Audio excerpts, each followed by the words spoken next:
Hello there guys and welcome to the channel, and today we're talking about Kamino, the birthplace of the clone army. To top it off, we will see what happened in both canon and legends. I want to give you guys the story in full, and I know that a lot of you have your own preferences. Some of you like legends more, while others only want to hear canon stuff. So this is a compromise. With that said, let's start, my Star Wars friends, with canon first, since unfortunately we don't have much to go on in canon. The most we find out about Kamino post Order 66 is from the comic Darth Vader, Dark Lord of the Sith, the second issue that came out a year ago. In that comic, we see Vader travel to a mid-rim Jedi outpost. In there, we see some depressed clones that were tasked with collecting Jedi artifacts and not in the face of battle. In fact, they don't think they will ever go into battle ever again. He heard that the Empire had shut down the clone facilities on Kamino. The clones were shocked. Who will protect the Empire? Kamino is not mentioned again in canon, and not yet at least, but to this point, all we know is that it was shut down and presumably forgotten. In Legends, however, the story of Kamino is much different and very rich. Although Kamino would continue to grow more stormtroopers for the Empire,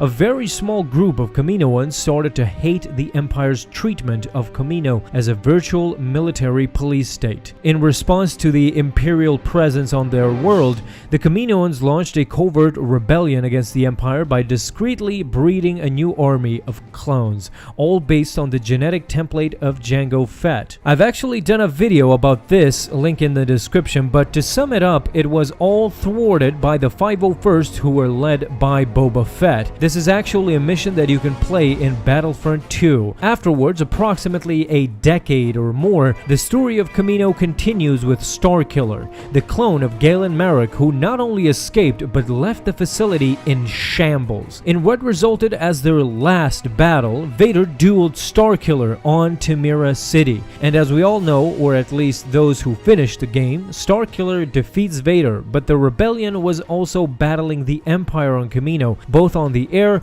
and on the ground. This destructive battle ultimately led to the destruction of Temira City and the cloning facility. Their days remained in dark servitude all throughout the time of the Empire, continuing to work exclusively for them. However, after the Battle of Endor, the Empire now was almost destroyed completely. Only some factions of the Empire remained, but what we didn't see is the economic collapse that the galaxy had to endure, and this happened with Kamino as well. With no production or work, the economy halted until they restarted and worked with smaller contracts, often working for warlords or smaller organizations. Their last mention in the Star Wars universe, Legends that is 40 years after the Battle of Yavin, where Boba Fett is ill and needs to go back to Kamino, where another whole ordeal happens with him searching for the former Prime Minister and so forth, which I won't go into in this video to keep the subject of Kamino's history clear.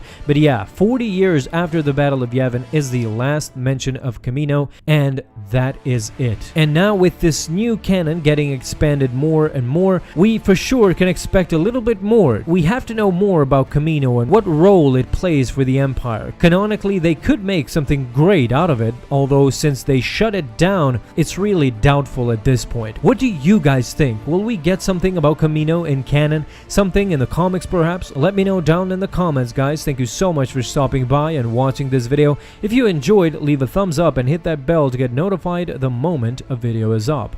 Have an awesome day, my friends, and may the Force be with you always.